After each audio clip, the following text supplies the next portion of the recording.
दोस्तों हर हर महादेव। दोस्तों मैं हूँ केएस न्यू ब्लॉग से आपकी अपनी किरण सिंह। दोस्तों जिस ब्रह्मांड में हम रहते हैं, जिस धरती पे हम रहते हैं, जिस सृष्टि पे हम रहते हैं, इतने लोग, इतने अरबों लोग हैं। आपको पता है इस सृष्टि की उत्पत्ति कैसे हुई? कैसे नदी, पहाड़, तालाब, पेड़ पौधे, इतने प्रकृति के तत्व बने? कैसे क्या हुआ? इस धरती पे सबसे पहले किसने जन्म दिया और किसने, ये आपको जानना है तो मेरे साथ वीडियो में अंत तक बनी रहिए। मैं श्री शिव पुराण की रुद्र संहिता के अंतर्गत सृष्टि खंड के छठे अध्याय के बारे में बताऊंगी। हर हर महादेव। आइए दोस्तों, सबसे पहले दर्शन करते हैं श्री शिव पुराण के, क्योंकि शिव पुराण मात्र दर्शन करने से ही हमें जो पुण्य प्राप्त होता है इसके हम कल्पना भी नहीं कर सकते। और इसमें 24,000 श्लोक हैं। और ये रुद्र ये गीता प्रेस गोरखपुर की ये किताब है, 2 भागों में, जिसमें एक तरफ संस्कृत में दे रखा है। अब देखिए, आपको मैं बताऊंगी, एक तरफ संस्कृत में दे रखा है ये और एक तरफ हिंदी में दे रखा है।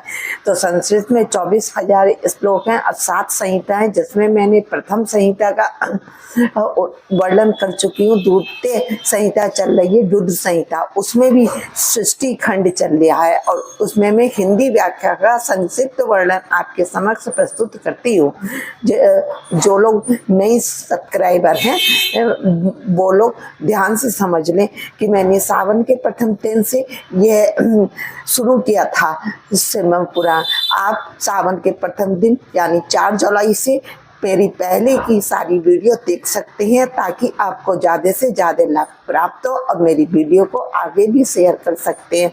आप मेरी वीडियो में अंत तक बनी रहें। आपको श्री शिव पुराण की मैं अध्याय जो मैं संक्षिप्त वर्णन प्रस्तुत कर रही हूँ उसका आप श्रवण करके लाभ प्राप्त कीजिएगा। बोलिए हर हर महादेव। आइए प्रवेश करते हैं श्री शिव पुराण की हिंदी व्याख्या के अंतर्गत रुद्र संहिता की सृष्टि खंड। मतलब इसमें सृष्टि की उत्पत्ति कैसे हुई, सृष्टि में क्या क्या, प्रकृति कैसे बनी, आकाश कैसे बना, जल कैसे, क्या था पहले, क्या नहीं था, उसकी उत्पत्ति कैसे हुई, इस सृष्टि खंड में उसके बारे में बताया गया है। और सृष्टि खंड के हम छठे अध्याय में प्रवेश करेंगे, जिसमें महाप्रलय काल में केवल सद ब्रह्म की सत्ता का प्रतिपादन, उस निर्गुण निराकार ब्रह्मा से ईश्वर मूर्ति सदाशिव का प्राकट्य कैसे हुआ, सदाशिव द्वारा स्वरूप भूत शक्ति अंबिका का प्राटिकरण कैसे हुआ, उन दोनों के द्वारा, मतलब सदाशिव और शक्ति के द्वारा उत्तम क्षेत्र आनंदवन या काशी का प्रादुर्भाव कैसे हुआ, और शिव के वाम अंग से परम पुरुष विष्णु का आविर्भाव और उनके सकाश से प्राकृत तत्वों को क्रम से उत्पत्ति का वर्णन इस अध्याय में है। आप ध्यान पूर्वक श्रवण कीजिएगा, तभी आपको समझ में आएगी। ठीक है, हर हर महादेव।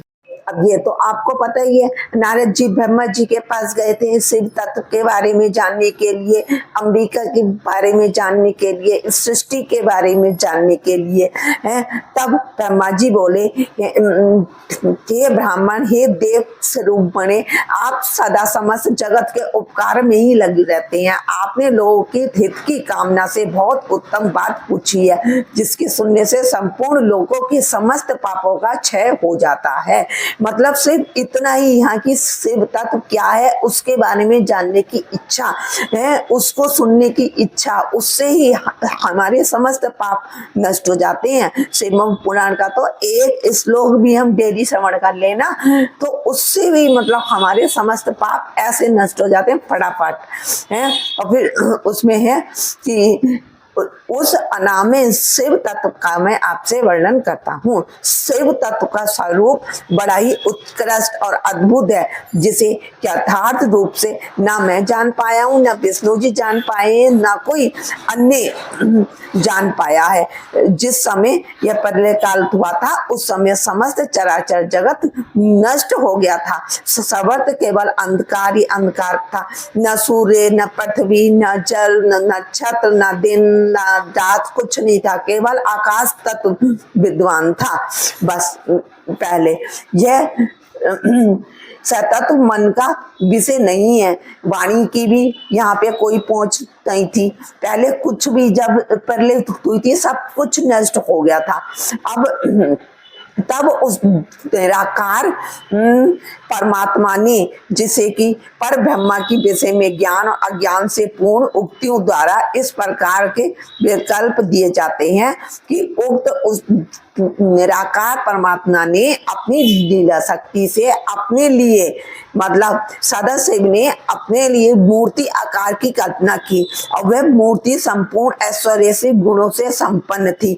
उस शुद्ध रूपिणी ईश्वर मूर्ति की कल्पना करके वह अद्वितीय अनादि अनंत सर्व प्रकाश चिन्मय सर्वव्यापी और अविनाशी ब्रह्मा अंतर्निहित हो गया। जो मूर्ति रहित ब्रह्मा है उसी को मूर्ति भगवान सदाशिव है। अर्वाचीन और प्राचीन विद्वान उन्हीं को ईश्वर कहते हैं। कहते ना ईश्वर सत्य है, सत्य ही शिव है और शिव ही ईश्वर है। उस समय एकाकी रहकर स्वयं इच्छा विहार करने वाले उस सदाशिव ने अपने विग्रह से स्वयं ही एक स्वयं रूप भूता शक्ति की सृष्टि की, मतलब अंबिका जो दुर्गा आदि भवानी है उनकी सृष्टि सदाशिव ने ही मतलब की है, जो उनके अपने श्री अंग से कभी अलग होने वाली नहीं थी। उस पराशक्ति को प्रधान प्रकृति गुणवती माया बुद्धि तत्व की जननी तथा विकार रहित बताया गया है। अब वह शक्ति अंबिका कही गई है।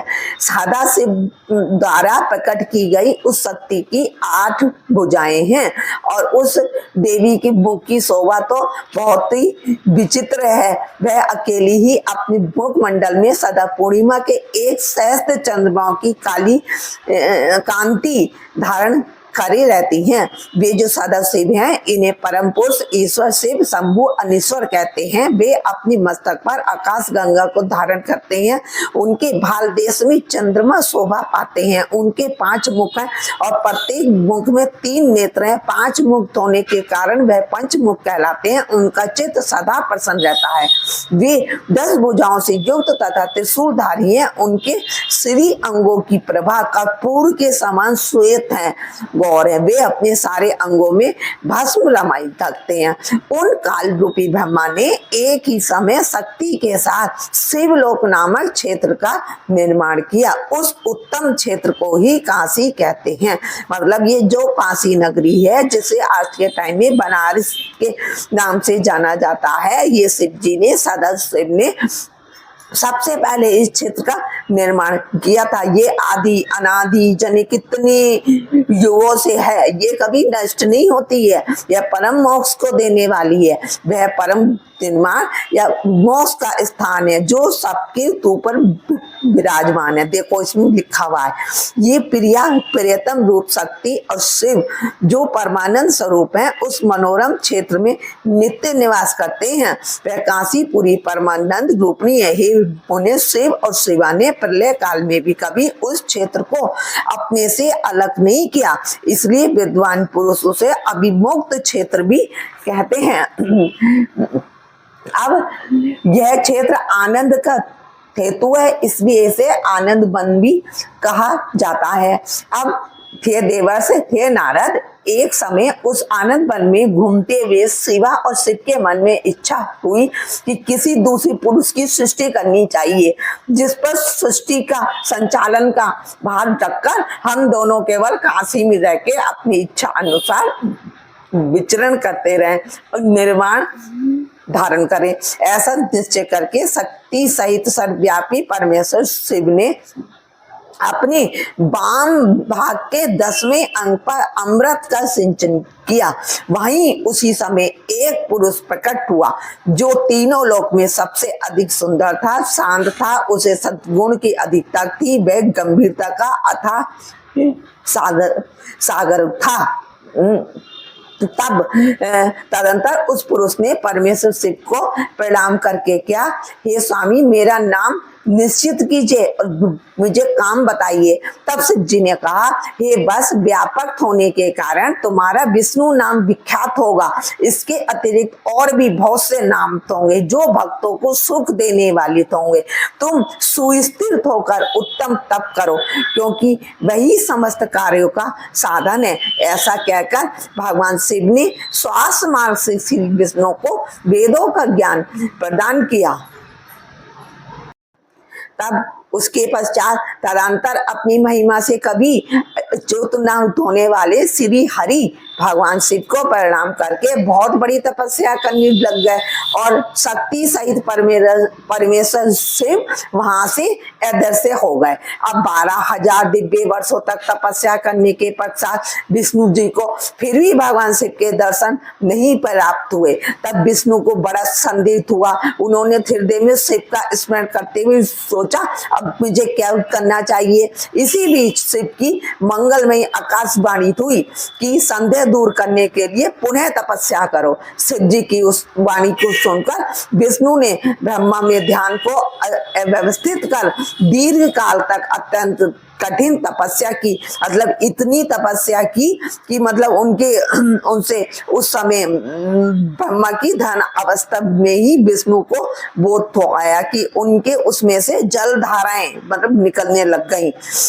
विष्णु जी के हे मुने ये देखो, उस समय शिव जी की इच्छा से तपस्या के परिश्रम में निरत विष्णु जी के अंगों से अनेक प्रकार की जलधाराएं निकलने लगी। हे पुणे, उस जलधारा में सारा सोना आकाश व्याप्त हो गया। वह ब्रह्म रूपी जल अपने स्पर्श मात्र से सब पापों का नाश करने वाला सिद्ध हुआ। अब उस समय थके हुए परम पुरुष विष्णु जी थक गए थे, तो मोहित होकर दीर्घ काल तक उसी जल में ही तपस्या करते रहे। पता है, फिर उनको नार, जल मतलब नार में तपस्या करने के कारण और जल में ही शयन करने के कारण विष्णु जी का नाम नारायण प्रसिद्ध हुआ। उनको नारायण बोलते हैं ना, तो उनका नाम नारायण क्यों पड़ा? जल में तपस्या करने के कारण सहस्त्रों वर्षों तक उनका नाम नारायण पड़ा। उस समय उन परम पुरुष नारायण के अतिरिक्त दूसरी कोई प्राकृतिक वस्तु नहीं थी इस पूरे उसमें ब्रह्मांड में। उसके बाद ही उन महात्मा नारायण देव से यथा समय सभी तत्व प्रकट हुए। जितनी ये प्रकृति प्रकट हुई है वह नारायण देव से, मतलब शिव जी की कृपा से नारायण देव से प्रकट हुई है। ये महामते, ये विद्वान, मैं उन तत्वों की उत्पत्ति के बारे में बता रहा हूँ, सुनिए। ब्रह्मा जी ने नारद जी को वो बता रहे हैं ना कि प्रकृति से महातत्व प्रकट हुआ और महातत्व से सत्वादि 3 गुण, 3 गुणों के भेद से ही त्रिविध अहंकार की उत्पत्ति हुई। अहंकार से 5 तन्मात्रा और उन तन्मात्राओं से 5 भूत प्रकट हुए। उसी समय ज्ञानेंद्रियों और कर्मेंद्रियों का भी प्रादुर्भाव हुआ। ये मुनिश्रेष्ठ, इस प्रकार मैंने आपको तत्वों की संख्या बताई है।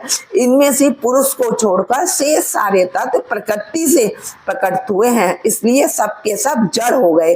तत्वों की संख्या 24 है। उस समय एकाकार हुए 24 तत्वों को ग्रहण करके वे परम पुरुष नारायण भगवान शिव की इच्छा से ब्रह्म रूप जल में सो गए। इति श्री से पुराणे द्वितीयानाम रुद्र संहितानाम प्रथम खंडे षष्ठी पुख्याने विष्णु उत्पत्ति वर्णन नाम षष्ठो अध्याय। हर हर महादेव, श्री शिवाय नमस्तुभ्यम। दोस्तों, मेरी वीडियो को अंत तक देखने के लिए बहुत बहुत धन्यवाद। दोस्तों, मेरे चैनल को सपोर्ट करो ना, और पता है मेरी इस वीडियो, सारी वीडियो को शेयर करो, और मतलब कहने का है लाइक कीजिए, कमेंट कीजिए, मुझे सुझाव भेजिए मैंने क्या करना है क्या नहीं करना है, जिससे मैं और बेहतर अपने को बना सकूं। है ठीक है, बोलिए हर हर महादेव, भोलेनाथ सबके साथ।